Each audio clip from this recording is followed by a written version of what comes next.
رب اشرح لي صدري ويسر لي أمري واحلل عقدة من لساني يفقهوا قولي رب زدني علما اللهم فقهنا في الدين۔ آج ہم انشاءاللہ سورہ بقرہ کی آیت نمبر 152، 153 and 154 پڑھیں گے انشاءاللہ۔ بسم اللہ الرحمن الرحیم۔ فاذکرونی اذکرکم واشکروا لی ولا تکفرون۔ فاذکرونی میں فا کو دال کے ساتھ ملائیں گے اور را کے ساتھ واو ساکن آ رہا ہے، یہاں پر ایک الف مدار را کو کھینچ کے پڑھیں گے، نون کے ساتھ یا ساکن ہے اور ساتھ مد بھی آ رہا ہے، اس کو 3 سے 4 الف کی مقدار کھینچ کے پڑھیں گے۔ اذکرکم واشکروا لی، را کے ساتھ واو ساکن ہے، یہاں پر بھی ایک الف کی مقدار کھینچیں گے، لام کے ساتھ بھی یا ساکن ہے، یہاں پر بھی ایک الف کی مقدار کھینچ کے پڑھیں گے۔ ولا تکفرون، لام کے ساتھ الف ہے، ایک الف کی مقدار کھینچیں گے، را کے ساتھ واو ساکن ہے، یہاں پر بھی ایک الف کی مقدار کھینچ کے پڑھیں گے۔ اب میرے ساتھ پڑھیے۔ فاذکرونی اذکرکم واشکروا لی ولا تکفرون۔ اس کا ترجمہ کریں گے۔ فاذکرونی، بس یاد کرو مجھے، اذکرکم، میں یاد کروں گا تمہیں، واشکروا لی، اور شکر کرو میرا، ولا، اور نہ، تکفرون، تم ناشکری کرو میری۔ اس کی تفسیر کریں گے۔ تو پیارے صالحات، اس آیت میں فاذکرونی میں اس میں فا کا مطلب یہ ہے کہ میں نے اپنے رسول اور قرآن کے ذریعے سے نعمت پوری کرنے کا انعام تم پر کیا ہے، سو تم پر بھی لازم ہے کہ تم مجھے یاد کرو اور یاد رکھو۔ ذکر کا معنی زبان سے یاد کرنا بھی ہے اور دل اور عمل سے بھی۔ اللہ پاک نے فرمایا ہے والذین اذا فعلوا فاحشۃ او ظلموا انفسهم ذکروا اللہ فاستغفروا لذنوبہم۔ یہ سورہ آل عمران کی آیت نمبر 135 ہے۔ اور وہ لوگ کہ جب کوئی بے حیائی کرتے ہیں یا اپنی جانوں پر ظلم کرتے ہیں تو اللہ کو یاد کرتے ہیں، بس اپنے گناہوں کی بخشش مانگتے ہیں۔ جب کوئی شخص اللہ کے کسی حکم پر عمل کرتا ہے، نیکی کا حکم دیتا ہے، برائی سے روکتا ہے، تو وہ بھی اللہ کو یاد کرتا ہے۔ اذکرکم، میں تمہیں یاد کروں گا، یہ اللہ کو یاد کرنے کی سب سے بڑی فضیلت ہے۔ ابو ہریرہ رضی اللہ عنہ بیان کرتے ہیں کہ نبی پاک صلی اللہ علیہ وسلم نے فرمایا واشکروا لی، شکر زبان سے بھی ہوتا ہے اور عمل سے بھی، جیسا کہ اللہ پاک نے فرمایا اعملوا آل داود شکرا، اے داؤد کے گھر والوں شکر ادا کرنے کے لیے عمل کرو۔ ولا تکفرون، اس میں ہر ناشکری اور کفر شامل ہے، وہ زبان سے ہو یا عمل سے۔ زبان سے تو الحمدللہ کہنا، لیکن بیٹوں کا نام پیرا دتا رکھنا، غیر اللہ کو خدائی اختیارات کا مالک سمجھنا، اللہ پاک کی طرف سے اعلان جنگ سن کر بھی سود کھائے جانا، گھر میں بے حیائی کو فروغ دیتے جانا، رشوت لے کر اسے فضل ربی قرار دینا، اور داڑھی منڈوا کر آپ صلی اللہ علیہ وسلم کی خوبصورت صورت سے بیزاری کا اظہار شکر نہیں بلکہ کفر اور ناشکری کی بدترین صورتیں ہیں۔ اللہ اکبر۔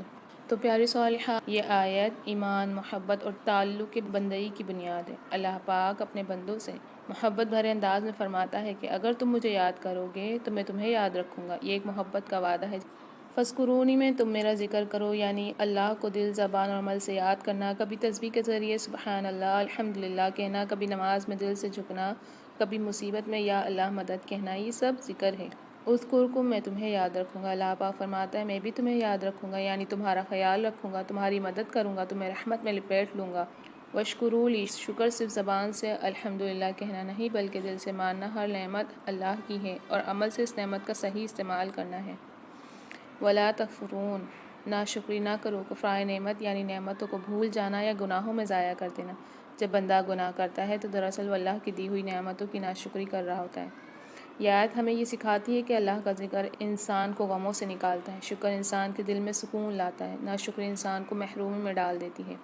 جب انسان شکر گزار رہتا ہے تو زندگی میں برکت آتی ہے، اور جب وہ ذکر کرتا ہے تو دل مطمئن رہتا ہے، پرسکون رہتا ہے، جیسا کہ الا بذکر اللہ تطمئن القلوب، یقیناً اللہ کے ذکر سے دلوں کو سکون ملتا ہے۔ یہ آیت ہمیں اللہ سے رابطہ قائم رکھنے، زندگی میں شکر گزاری اپنانے اور ناشکری سے بچنے کا سبق دیتی ہے۔ جو بندہ اللہ کو یاد کرتا ہے، اللہ اس کو اپنی یاد میں محفوظ رکھتا ہے، اور یہی سب سے بڑی کامیابی ہے کہ اللہ ہمیں اپنے ذکر والوں میں شامل کر لے، آمین۔ اب سورہ بقرہ کی آیت نمبر 153 پڑھیں گے انشاءاللہ۔ بسم اللہ الرحمن الرحیم۔ یا ایہا الذین آمنوا استعینوا بالصبر والصلاة ان اللہ مع الصابرین۔ یا ایہا الذین میں یا کے فرما دے اور کھڑا زبر ہے، اس کو 3 سے 4 الف کی مقدار کھینچیں گے۔ آگے یہاں پر مشدد ہے، اس کو سختی اور جماعوں کے ساتھ پڑھیں گے۔ آمنوا استعینوا بالصبر والصلاة، یہاں پر الف کے اوپر کھڑا زبر ہے، ایک الف کی مقدار کھینچیں گے، عین کے ساتھ یا ساکن ہے، یہاں پر بھی ایک الف کی مقدار کھینچیں گے۔ بالصبر والصلاح میں اسقاط کے اوپر دونوں جگہ مشدد آ رہی ہے، اس کو بھی سختی اور جماؤں کے ساتھ پڑھیں گے اور موٹا کر کے پڑھیں گے۔ ان اللہ مع الصابرین، نون میں مشدد ہے، یہاں غنہ کریں گے اور اللہ کے لام کو موٹا کر کے پڑھیں گے۔ اب میرے ساتھ پڑھیے، یا ایہا الذین آمنوا استعینوا بالصبر والصلاح ان اللہ مع الصابرین۔ اب اس کا ترجمہ کریں گے، یا ایہا الذین، اے لوگو جو، آمنو ایمان لائے ہو، استعینوا تم مدد کرو، بالصبر ساتھ صبر، والصلاۃ اور نماز کے، ان بے شک اللہ مع ساتھ ہے، الصابرین صبر کرنے والوں کے۔ اب اس کی تفسیر کریں گے۔ تو پیاری صالحات، یہ آیت دراصل زندگی کے دکھوں، آزمائشوں اور مشکلات میں ایمان والوں کے لیے امید اور سکون کا پیغام ہے۔ اللہ پاک ہمیں یہ سکھا رہا ہے کہ جب زندگی میں مشکل وقت آئے تو گھبراؤ نہیں، بلکہ دو ہتھیار اٹھاؤ، صبر اور نماز۔ جیسے یا ایہا الذین آمنو، اے ایمان والو، یہ خطاب محبت بھرا ہے، جیسے والد اپنے بچے کو کہے، بیٹا اللہ اپنے مومن بندوں کو تسلی دے رہا ہے کہ میں تمہارے ساتھ ہوں، تم اکیلے نہیں ہو۔ استعینوا، مدد حاصل کرو، لفظ استعانت یعنی مدد مانگنا، سہارا لینا۔ اللہ کہتا ہے کہ اپنی تکلیف، پریشانی یا کمزوری میں لوگوں سے نہیں بلکہ اللہ سے مدد مانگو۔ جب انسان کسی مشکل میں صرف دوستوں یا دنیاوی سہاروں پر بھروسہ کرتا ہے تو مایوس ہو جاتا ہے، لیکن جب اللہ سے مدد مانگتا ہے تو راستے خود بننے لگتے ہیں، جیسا کہ اللہ پاک سورۃ طلاق کی آیت نمبر 2 میں فرماتا ہے، وَمَن يَتَّقِ اللَّهَ يَجْعَل لَّهُ مَخْرَجًا، جو اللہ سے ڈرتا ہے اللہ اس کے لیے نکلنے کا راستہ بنا دیتا ہے۔ بالصبر، صبر کے ذریعے۔ صبر کا مطلب صرف خاموش رہنا نہیں بلکہ برداشت میں یقین اور اللہ پر اعتماد رکھنا ہے۔ صبر صرف مصیبت پر نہیں بلکہ گناہ سے بچنے پر، نیکی پر قائم رہنے پر اور آزمائش میں اللہ پر بھروسہ رکھنے پر بھی ہوتا ہے۔ جب کسان بیج بوتا ہے تو فوراً فصل نہیں اگتی، وہ صبر کرتا ہے، زمین سینچتا ہے، محنت کرتا ہے، تب جا کر پھل ملتا ہے۔ ایمان والا بھی زندگی کے امتحان میں صبر کرتا ہے، پھر آخر میں اللہ کی رحمت کا پھل پاتا ہے۔ والصلاۃ، اور نماز کے ذریعے۔ نماز وہ طاقت ہے جو انسان کے ٹوٹے دل کو جوڑتی ہے، یہ صرف عبادت نہیں بلکہ اللہ سے بات کرنے کا راستہ ہے۔ جب بندہ سجدے میں گرتا ہے تو حقیقت میں دنیا سے اٹھ جاتا ہے اور اللہ کے قریب ہو جاتا ہے۔ جب سجدے میں جایا کریں تو یہ سوچا کریں کہ میں نے اللہ کے قدموں میں اپنا سر رکھ دیا ہے۔ جب کسی کا دل ٹوٹتا ہے وہ اپنے دوست سے بات کر کے ہلکا محسوس کرتا ہے، لیکن جب بندہ اللہ سے بات کرتا ہے نا نماز میں تو وہ سکون قلب حاصل کرتا ہے۔ ان اللہ مع الصابرین، بے شک اللہ صبر کرنے والوں کے ساتھ ہے۔ یہ وعدہ ہے اللہ ہر اس بندے کے ساتھ ہے جو صبر کرتا ہے، یعنی اس کی حفاظت، مدد اور رحمت اس کے ساتھ رہتی ہے۔ یہ آیت ہمیں زندگی کے ہر مشکل وقت میں دو سبق دیتی ہے، صبر یعنی گھبراہٹ نہیں، حوصلہ، نماز یعنی اللہ سے تعلق۔ جب انسان صبر کرتا ہے اور نماز سے اللہ کو پکارتا ہے تو ناممکن بھی ممکن ہو جاتا ہے۔ اگر کسی کا کاروبار بند ہو جائے وہ صبر کرے، نماز میں مدد مانگے، اللہ دروازے کھول دیتا ہے۔ اگر کوئی بیمار ہو وہ شکوہ نہیں کرے بلکہ دعا اور نماز سے اللہ پر بھروسہ کرے۔ یہ آیت ایمان والوں کا سہارا ہے۔ زندگی میں پریشانیاں آئیں گی مگر صبر تمہیں گرنے سے بچائے گا، نماز تمہیں اٹھنے کی طاقت دے گی اور اللہ تمہارے ساتھ ہوگا۔ بس یہی یقین انسان کو زندگی کی ہر آزمائش میں کامیاب بنا دیتا ہے۔ الحمدللہ رب العالمین۔ اب سورہ بقرہ کی آیت نمبر 154 پڑھیں گے انشاءاللہ۔ بسم اللہ الرحمن الرحیم۔ وَلَا تَقُولُوا لِمَن يُقْتَلُ فِي سَبِيلِ اللَّهِ أَمْوَاتٌ بَلْ أَحْيَاءٌ وَلَٰكِن لَّا تَشْعُرُونَ۔ وَلَا تَقُولُوا میں لام کے ساتھ الف ہے، یہاں پر ایک الف میں دار کھینچیں گے لام کو۔ قاف اور لام کے ساتھ بھی واو ساکن آ رہا ہے، دونوں جگہ ایک ایک الف میں دار کھینچ کے پڑھیں گے۔ لِمَن يُقْتَلُ میں نون ساکن کے بعد یا مشدد آ رہی تو یہاں ادغام مال غنہ والا قاعدہ ہوگا، غنہ کر کے پڑھیں گے۔ فی سبیل اللہ اموات، یہاں اللہ کے لام کو باریک کر کے پڑھیں گے کیونکہ اللہ کے لام سے پہلے زیر ہے۔ بل احیاء، یہاں پر جو قاعدہ ہو رہا ہے یا کے ساتھ الف اور مد دونوں آ رہے ہیں، 5 سے 6 الف کی مقدار کھینچ کے پڑھیں گے۔ حمزہ کے اوپر دو پیش ہیں، یہاں پر قاعدہ ہو رہا ہے ادغام مال غنہ کا، غنہ کر کے پڑھیں گے۔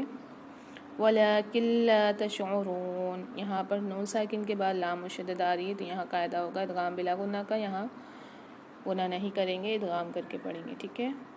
تشعرون میں را کے ساتھ واو ساکن ہے، ایک الف میں دار کھینچیں گے، میرے ساتھ پڑھیے۔ وَلَا تَقُولُوا لِمَن يُقْتَلُ فِي سَبِيلِ اللَّهِ أَمْوَاتٌ بَلْ أَحْيَاءٌ وَلَٰكِن لَّا تَشْعُرُونَ۔ اب اس کا ترجمہ کریں گے۔ وَلَا تَقُولُوا، اور نہ تم کہو، لمن انہیں جو، یقتل قتل کر دیے جائیں، فی سبیل اللہ اللہ کے راستے میں، اموات ان کے مردہ ہیں، بلکہ احیاء وہ زندہ ہیں، ولیکن اور لیکن لا تشعرون تم شعور رکھتے۔ اب اس کی تفسیر کریں گے۔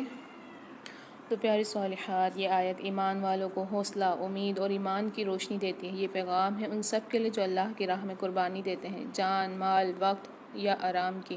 اللہ پاک فرماتا ہے کہ جو لوگ میرے خاطر اپنی جان قربان کرتے ہیں وہ کبھی نہیں مرتے۔ دنیا والے انہیں مر گیا کہتے ہیں، لیکن حقیقت میں وہ اللہ کے ہاں زندہ ہیں، عزت اور نعمتوں میں۔ وَلَا تَقُولُوا، اور تم ہرگز نہ کہو۔ یہ حکم ہے، یعنی ایمان والوں کی زبان سے ایسا لفظ بھی نہ نکلے جو شہید کی شان گھٹا دے۔ اللہ نے شہید کو مردہ کہنے سے بھی منع کر دیا، کیونکہ ان کی زندگی عام نہیں۔ جیسے کوئی شخص ملک کے لیے جان دیتا ہے، لوگ اس کا نام ہمیشہ یاد رکھتے ہیں، اسی طرح جو اللہ کی راہ میں قربان ہوتا ہے، اللہ خود اس کا ذکر زندہ رکھتا ہے۔ یعنی شہید جسم سے دنیا میں نہیں، مگر اس کا اثر، اس کی خوشبو، اس کا نام باقی رہتا ہے۔ لمن یقتل فی سبیل اللہ، جو اللہ کی راہ میں قتل کیا گیا، فی سبیل اللہ یعنی اللہ کی راہ میں، یعنی وہ شخص جو ایمان، دین، حق اور انصاف کی خاطر اپنی جان دیتا ہے، یا جو دین کی خدمت میں، لوگوں کی بھلائی میں یا ایمان کی دفاع میں قربان ہوتا ہے۔ جیسے ایک ماں جو دین پر اپنے بچوں کی تربیت کرتی ہے، ایک استاد جو ایمان کی بات سکھاتا ہے، یا ایک جوان جو حق کے خاطر ظلم کے آگے کھڑا ہوتا ہے، یہ سب فی سبیل اللہ کی قربانی دینے والے ہیں۔ قرآن پاک میں اللہ پاک فرماتا ہے ان اللہ اشتری من المؤمنین انفسهم واموالهم بان لهم الجنہ۔ یہ سورہ توبہ کی آیت نمبر 111 ہے۔ اللہ نے مومنوں سے ان کی جانیں اور مال خرید لیے، بدلے میں جنت دے دی۔ اموات، مردہ نہ کہو، دنیا کے لحاظ سے وہ قتل ہو گئے، مگر روح کے لحاظ سے زندہ ہیں، شہید ہیں۔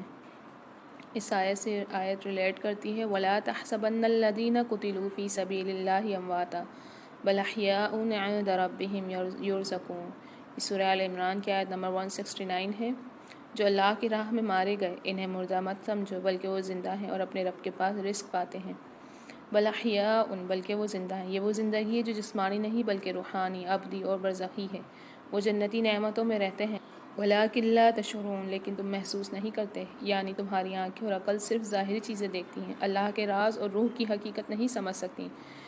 یہ آیت ہمیں سکھاتی ہے کہ ایمان والا کبھی مایوس نہیں ہوتا، کیونکہ موت بھی اس کے لیے زندگی ہے۔ اللہ کی راہ میں قربانی دینے والا خسارے میں نہیں بلکہ کامیاب ہے۔